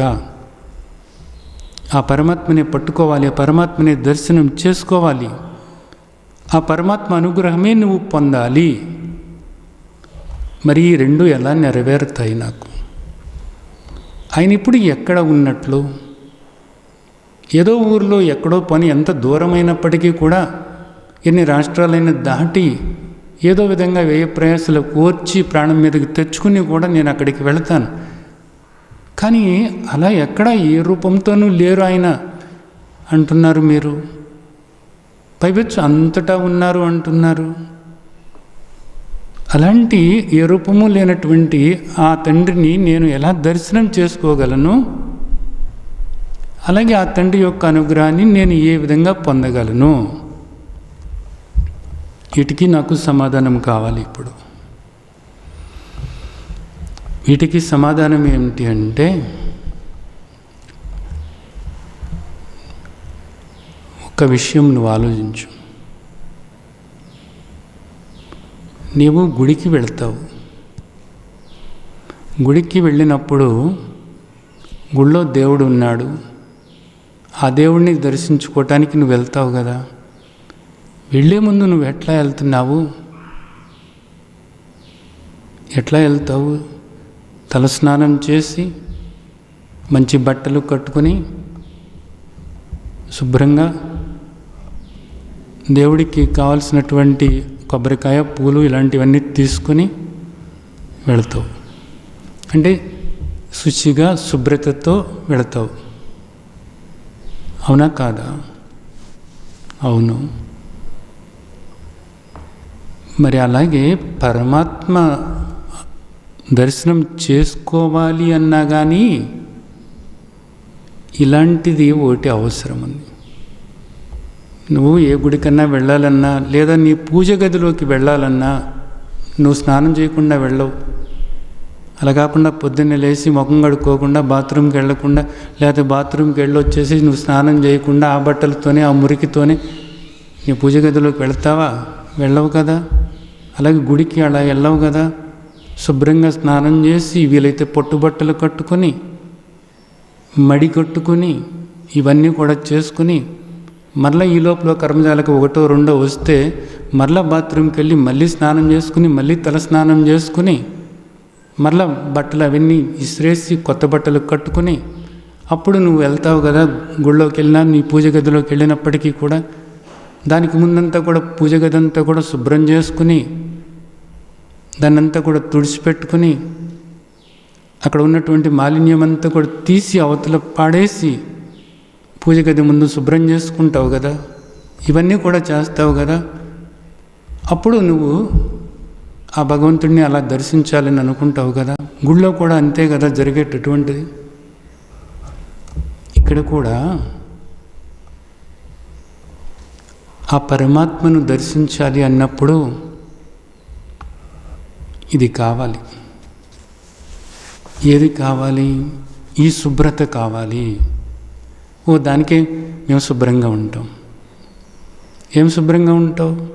తలస్నానం చేసుకుంటాము, బట్టలు కట్టుకుంటాము, ఇల్లంతా శుభ్రంగా కడిగేసుకుంటాము, గోపంచకం తీసుకొచ్చి జల్లుతాము, పసుపు నీళ్లు జల్లుతాము, కావాలంటే మామిడి తోరణాలు కట్టుకుంటాము. ఇవన్నీ చేస్తాం, శుభ్రంగా ఉంచుకుంటాం. శుభ్రంగా ఉంచుకుంటావు. నువ్వు బయట శుభ్రంగా ఉంచుకుంటున్నావు, బాగానే ఉంది. కనపడే దేవుడు నీకు గుళ్ళో ఉన్నాడు కాబట్టి కనపడే దేవుడికి ఈ బయట శుభ్రత గురించి కనపడాలని నువ్వు ఈ బయటంతా శుభ్రంగా ఉంచుకుంటున్నావు, మంచిదే. నీ ఇంట్లో కూడా అలాగే శుభ్రంగా ఉంచుకుంటున్నావు, నీ పూజ గది కూడా శుభ్రంగా ఉంచుకుంటున్నావు, నువ్వు కూడా శుభ్రంగా ఉంటున్నావు. కానీ ఇక్కడ వచ్చిన చిక్కేంటంటే పరమాత్మ కనపడడు కదా, రూపంతో లేడు కదా. రూపంతో లేనటువంటి పరమాత్మను నువ్వు పట్టుకోవాలి అంటే ఎక్కడ పట్టుకోవాలి? ఇప్పుడు రూపంతో లేరు అంటే ఎక్కడ ఉన్నట్లు? ఇందాక చెప్పాను కదా, ప్రహ్లాదుడు చెప్పాడు, ఇందుగలడు అందు లేడను సందేహము వలదు, ఎందెందు వెతికి చూసిన అందందే గలడు. ఏంటి, అంతటా ఉన్నారా? ఉన్నారు. అన్నిటా ఉన్నారా? ఉన్నారు. నాలో కూడా ఉన్నారా? ఉన్నారు. నీలో ఉన్నారు, నాలో ఉన్నారు, అందరిలోనూ ఉన్నారు. ప్రతి జీవిలోనూ కూడా కొలువై ఉన్నారు. జీవనం సర్వభూతేషు అంటున్నారు ఆయన. అక్కడ ప్రతి జీవిలోనూ కూడా కొలువై ఉన్నారు ఆయన. నాలో ఉన్నారా? ఉన్నారు. నీలో ఉన్నారు. ఇంకొక విషయం ఇప్పుడు నువ్వు ఆలోచించు. ఇప్పుడు ఏదైనా ఒకటి నీకు కావాలి అనుకున్నప్పుడు దూరానికి వెళ్ళి తెచ్చుకుంటావా, లేకపోతే దగ్గరలో నీకు అదే వస్తువు నీకు దగ్గరలో దొరుకుతుంది అన్నప్పుడు దగ్గర వస్తువు కావాలని నువ్వు దాన్ని పొందటానికి ప్రయత్నిస్తావా? ఎందుకు అంత దూరం వెళ్ళటం ఎందుకు? దగ్గర దాన్నే కావాలని తీసుకుంటాం అంతే. ఎందుకు అంత వ్యయ ప్రయాసాలకు వచ్చి అక్కడికి ఇక్కడికి వెళ్ళటం? దగ్గరే దొరుకుతుంది అనుకున్నప్పుడు ఇంతకన్నా సౌఖ్యం ఏముంది ఇంకా? కాబట్టి దగ్గరది కావాలని తీసుకుంటాము. ఇది కూడా అంతే. ఏది కూడా అంతటా ఉన్నారు పరమాత్మ అనుకున్నప్పుడు అంతటా ఉన్నటువంటి పరమాత్మ నీలోనూ ఉన్నారు. నీవు పరమాత్మను దర్శించాలి అని అన్నప్పుడు నీలో ఉన్న పరమాత్మనే దర్శించటం తేలిక కదా. ఇప్పుడు నువ్వు చెట్లో పరమాత్మ ఉన్నారా, గుట్టలో పరమాత్మ ఉన్నారా, లేకపోతే ఇదిగో ఈ రాయిలో పరమాత్మ ఉన్నారా, ఎదట మనిషిలో పరమాత్మ ఉన్నారా అని చెప్పేసి నీవు వాళ్ళందరిలోనూ పరమాత్మని చూడాలి అని అనుకునే దానికన్నా కూడా అలాగే ఆ స్తంభాల్లో పరమాత్మ ఉన్నారా, ఈ రాళ్ళలో పరమాత్మ ఉన్నారని, వాటిలో పరమాత్మ ఉన్నారని ఎతకటానికి కన్నా కూడా నీలో ఉన్న పరమాత్మను నువ్వు తెలుసుకోవటం అన్నది సులువు కదా. అవును, కరెక్టే. నాలో ఉన్న పరమాత్మను నేను ఎప్పుడైనా తెలుసుకోవచ్చు, ఎప్పుడైనా చూసుకోవచ్చు, ఎప్పుడైనా దర్శించుకోవచ్చు కదా. ఇది ఇంకా చాలా సులువైనటువంటిదే కదా ఇది. అవును, ఖచ్చితంగా అది యథార్థము. నీలోనే ఉన్నటువంటి సర్వవ్యాపకమైనటువంటి సత్యమైనటువంటి నిత్యమైనటువంటి పరమాత్మను, సత్యస్వరూపుడైనటువంటి పరమాత్మను నీలోనే నీవు దర్శించగలుగుతావు. ఎట్లా ఎట్లా ఎట్లా ఎట్లా అంటే దీనికి ఒక పద్ధతి ఉంది. ఏం పద్ధతి అంటే, ఇందాక నువ్వు గుళ్ళో ఉన్నటువంటి భగవంతుణ్ణి దర్శించాలి అనుకున్నప్పుడు నువ్వు శుభ్రంగా స్నానం చేసి,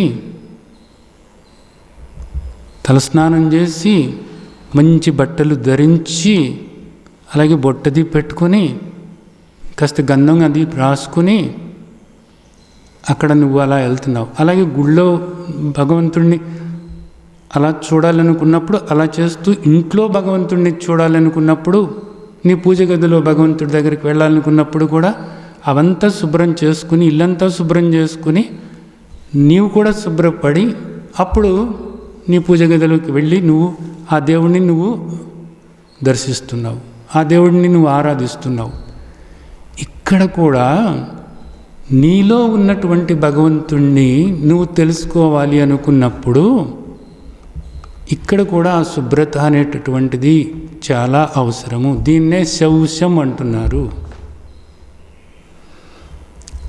శుభ్రత ఏమిటి? శుభ్రత నాలో శుభ్రత ఏంటి? ఇంకా బయటకంటే శుభ్రత అనేది నాకు తెలుసు. స్నానం చేయటం, తలస్నానం చేయటం, పోని ఈ కళ్ళల్లోనూ చెవుల్లోనూ గుబిలి ఇలాంటివి ఉన్నాయి, ఇవన్నీ తీసేసుకొని శుభ్రంగా 1-4 సార్లు స్నానం చేయమన్నా చేస్తాను. లోపల ఏం శుభ్రత చేసుకోవాలి? లోపల ఏం శుభ్రం చేసుకోవాలి అంటే, లోపల ఎంతో మకిలి పేరుకుపోయి ఉంది నాన్న. లోన ఉన్నటువంటి భగవంతుడిని నువ్వు దర్శించాలి అని అనుకున్నప్పుడు, లోపల ఉన్నటువంటి భగవంతుడి గురించి అసలు నువ్వు తెలుసుకోవాలి అన్నా, లోపల ఉన్నటువంటి భగవంతుణ్ణి దర్శించాలి అన్నా, లోపల ఉన్నటువంటి భగవంతుని యొక్క అనుగ్రహం నువ్వు పొందాలి అన్నా లోపల శుభ్రం చేసుకోవాలి. లోపల శుభ్రం చేసుకోవటం ఏంటి? మలమూత్రాలు ఉన్నాయి, లోపలే ఉన్నాయి, అవన్నీ కూడా పొద్దుట వదిలేసాం కదా. ఇంకేం శుభ్రం చేసుకోవాలి? శుభ్రం చేసుకోవాల్సింది ఒకటి ఉంది, అది నీ అంతఃకరణ చతుష్టయము, అంతఃకరణము. ఆ మాలిన్యాన్ని నువ్వు పోగొట్టుకోవాలి, ఆ మురికి నువ్వు పోగొట్టుకోవాలి. ఏముంది అక్కడ? ఈర్ష్య, అసూయ, ద్వేషము, కోపము, కపటము, శత్రుత్వము, చెడు చూడటము, చెడుగా మాట్లాడటము, ఇతరులను నిందించటము, ఇతరుల గురించి చాడీలు చెప్పటము, ఇతరులను బాధకు గురి చేయటము, మాట ద్వారా చేతల ద్వారా ఇతరులను హింస పెట్టటము, ఇతరులు ఆవేదన చెందేలాగా చేయటం అనేటటువంటిది, చివరికి చూపు ద్వారా కూడా ఇవన్నీ కూడా ఉన్నాయి. అలాగే స్వార్థం, కరడు కట్టుకుపోయినటువంటి స్వార్థం, కామ, క్రోధ, లోభ, మోహ, మదమత్సరాలు, ఇవన్నీ కూడా లోపల ఉన్నాయి. టన్నులుగా పేరుకుపోయినటువంటి ఈ మాలిన్యం ఏదైతే ఉందో, ఈ మురికి ఏదైతే ఉందో, దీన్ని నువ్వు పూర్తిగా పోగొట్టుకున్నప్పుడు మాత్రమే ఈ దేహంలో ఉన్నటువంటి పరమాత్మను నీవు దర్శించగలవు. గుర్తుంచుకో. అప్పుడు మాత్రమే నీవు లోపల ఉన్నటువంటి పరమాత్మను దర్శించగలవు. ఎలా పోగొట్టుకోవాలి ఇవన్నీ కూడా? బయట మురికంటే సబ్బు, లేకపోతే కుంకుడుగా, ఇలాంటి ఏవో రకరకాల సబ్బులు వచ్చినాయి కదా, వాటితో వీటితో షాంపూలతో 4-5 సబ్బులతో 4-5 షాంపూలతో స్నానం చేసి ఏదో విధంగా మురికి పోగొట్టుకుంటాం. ఈ లోపల ఉన్నదాన్ని ఎలా పోగొట్టుకోవాలి? ఎలా లోపల పవిత్రత ఎలా చేకూర్చుకోవాలి? బయట నేను పవిత్రంగా ఉన్నాను, పట్టుబట్టలు కట్టుకొని నేను పవిత్రంగా ఉన్నాను అంటున్నావు. బయట పవిత్రత కాదు, ఆయన చూస్తున్నది లోపల పవిత్రత. ఎందుకని? ఆయన్ని లోపలే చూడాలి. లోపల పవిత్రత అన్నది నువ్వు ఏర్పరచుకున్నప్పుడే అప్పుడు నువ్వు ఆయన్ని చూడగలుగుతావు. ఎలాగా లోపల పవిత్రత ఎలాగా? ఇవన్నీ ఎలా పోగొట్టుకోవాలి? అందుకు ఆయన మార్గం చెప్పారు. ఏమిటి ఆ మార్గము? ఏమిటి అంటే, యజ్ఞ, దాన, తపో కర్మ. యజ్ఞో దానం తపస్సైవ పావనాని మనీషిణ అని చెప్పారు. యజ్ఞ దాన తపో కర్మలు ఆచరించినట్లయితే నీవు పవిత్రుడవవుతావు అనేది చెప్పారు. లోపల పవిత్రత నీకు రావాలి అనుకున్నప్పుడు ఈ మూడు కూడా నువ్వు ఆచరించాలి. ఈ మూడు నీవు ఆచరించినప్పుడు లోపల పవిత్రత ఏర్పడుతుంది. లోపల పవిత్రత ఏర్పడ్డప్పుడు మాత్రమే లోపల ఉన్నటువంటి పరమాత్మను నువ్వు దర్శించగలుగుతావు. ఇది ముఖ్యమైనటువంటి విషయం. యజ్ఞో దానం తపస్సైవ పావనాని మనిషిన. పావనుడు చేస్తున్నాడు, పావనమైపోతావు నువ్వు, పవిత్రుడమైపోతావు నువ్వు. కాబట్టి ఈ మూడు విషయాలు నువ్వు ఆచరణలో పెట్టాలి. సరే, ఈ మూడు విషయాల గురించి వివరంగా మాట్లాడుకోవాల్సి ఉంటుంది. నేను ఇంకొక కోరిక కోరాను కదా, ఏమిటి ఆ కోరిక? ఆయన అనుగ్రహం పొందాలి. లోపల ఉన్నటువంటి ఆ తండ్రి యొక్క అనుగ్రహం పొందాలి. ఆ అనుగ్రహం పొందాలంటే నేనేం చేయాలి? ఏం చేయాలి అంటే, ఇప్పుడు ఏమి లేదు, నా అనుగ్రహం పొందాలి అని అనుకున్నావు అనుకో, నువ్వేం చేస్తావు? నీకు ఇష్టమైనవన్నీ చేస్తాను నేను. నీకు ఇష్టమైన పనులన్నీ చేస్తే, నీకు ఇష్టడిగా మారితే, అప్పుడు నేను కోరకుండానే నువ్వు నాకు ఏం చేయాలో అది చేసి పెడతావు కదా. ఇది నీకు బాగా అర్థమైంది. అలాగే భగవంతుడికి కూడా ఇష్టమైనటువంటివి కొన్ని ఉన్నాయి. ఆ పనులు నువ్వు చేసినట్లయితే ఆయనకు ఇష్టమైన వాడివి అవుతావు.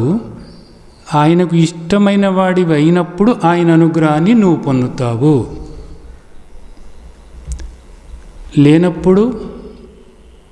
లేనప్పుడేముంది, ఆయనకి కష్టమైన పనులు చేస్తూ ఉంటావు. ఆయనకి కష్టమైన పనులు చేస్తూ ఉన్నప్పుడు నీకు కష్టాలన్నవి తప్పదు. ఏం పనులు ఎక్కడన్నా చెప్పారా? ఇలాగా చెప్పారు.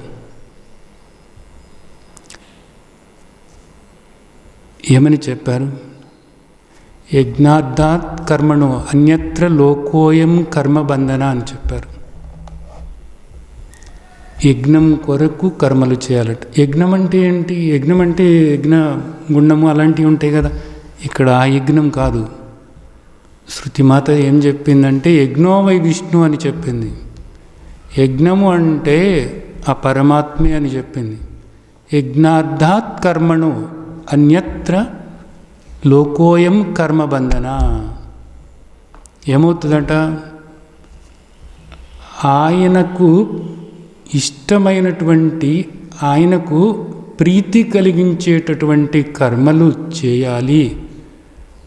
అలా కాకుండా ఆయనకు ఇష్టం లేనటువంటి, ఆయన వద్దు అన్నటువంటి కర్మలు నువ్వు చేస్తే నువ్వు కర్మబంధంలో పడతావు. అప్పుడు నీకు దుఃఖం అన్నది తప్పదు. ఇప్పుడే కాదు, ఇకపై కూడా అనేక జన్మలు నువ్వు పొందాల్సి ఉంటుంది అనేటటువంటిది మనకు ఆ తండ్రి చెప్తున్నారు ఇక్కడ. రెండు విషయాలు, సర్వవ్యాపకమైనటువంటి, సర్వాంతర్యామి అయినటువంటి, సర్వజ్ఞుడైనటువంటి, నిత్యుడైనటువంటి, సత్యుడైనటువంటి ఆ తండ్రిని దర్శించాలి అంటే లోపల ఉన్నటువంటి మాలిన్యాన్ని పోగొట్టుకో. అది యజ్ఞ దాన తపోకర్మల వల్ల మాత్రమే సాధ్యమవుతుంది. మనకు అదే చెప్పారు ఆ తండ్రి. అలాగే ఆ తండ్రి యొక్క అనుగ్రహాన్ని నువ్వు పొందాలి అనుకున్నప్పుడు, ఆ తండ్రి నాకు ఏది ఇష్టము అని ఆయన చెప్తున్నారు. ఆ తండ్రికి ఇష్టమైనది ఏదో తెలుసుకొని ఆయన చెప్పారు. భగవాన్ వాచ, భగవంతుడు చెప్పారు. ఆయనకు ఇష్టమైనవి ఏవో చక్కగా రాసుకుని చక్కగా శ్రవణం చేసి వాటి గురించి ఆలోచిస్తూ అవి ఎలా చేయాలి ఎలా ఆచరణలో పెట్టాలి అని తపన పడుతూ తాపత్రయపడుతూ నిరంతరము ఆ తండ్రి చెప్పినటువంటి దాన్ని పదే లోపల ఆలోచించుకుంటూ ఆయన చెప్పినట్లుగా నువ్వు ఆచరణలోకి తీసుకుంటూ అలా నడుచుకుంటూ ఉంటే ఆయనకు ఇష్టమైన వాడిగా మారుతావు. ఆయనకు ఇష్టమైన వాడిగా నువ్వు మారుతావు. అప్పుడు ఆయన అనుగ్రహం పొందుతావు. నువ్వు నీ కోరికలు రెండూ కూడా నెరవేరుతాయి. ఆయన్ను దర్శించుతావు, ఆయన అనుగ్రహము పొందుతావు. ఇక్కడ నీ జీవితం అంతా కూడా నిజానికి సుఖమయం చేసుకుంటావు. ఇంకా పైన కూడా జన్మలు లేకుండా చేసుకుంటావు. ఇక్కడంతా కూడా శుభకరంగానే మంగళకరంగానే ఉంటుంది. ఇదంతా కూడా నీకు దివ్యంగానే భవ్యంగానే ఉంటుంది కూడా. అన్నిటినీ మించి ఈ మానవ జన్మ నీకు ఆ తండ్రి ప్రసాదించినప్పుడు దీన్ని సార్థకం చేసుకోవటానికి కూడా ఇదే ప్రయత్నం చేయాలి. ఇంతకు మించి మరేది కూడా లేనే లేదు. కాబట్టి ఇదంతా మీరు అర్థం చేసుకోండి. మనం తర్వాత వారంలో ఈ యజ్ఞ దాన తపోకర్మల గురించి విడివిడిగా మాట్లాడుకుందాం.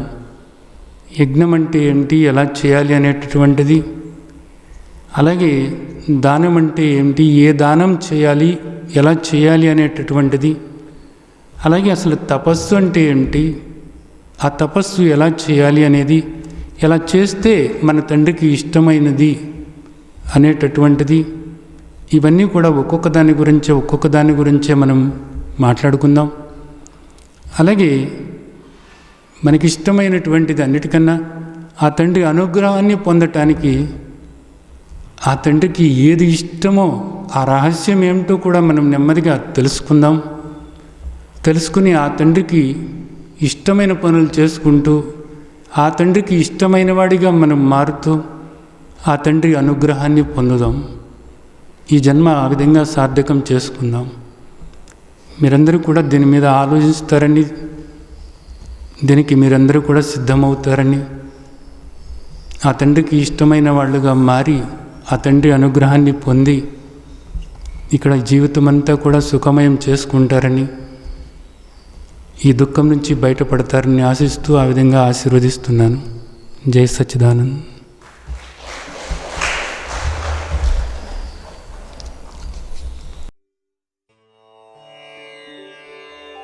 లోకా సమస్తా సుఖినో భవంతు. లోకా సమస్తా సుఖినో భవంతు. లోకా సమస్తా సుఖినో భవంతు.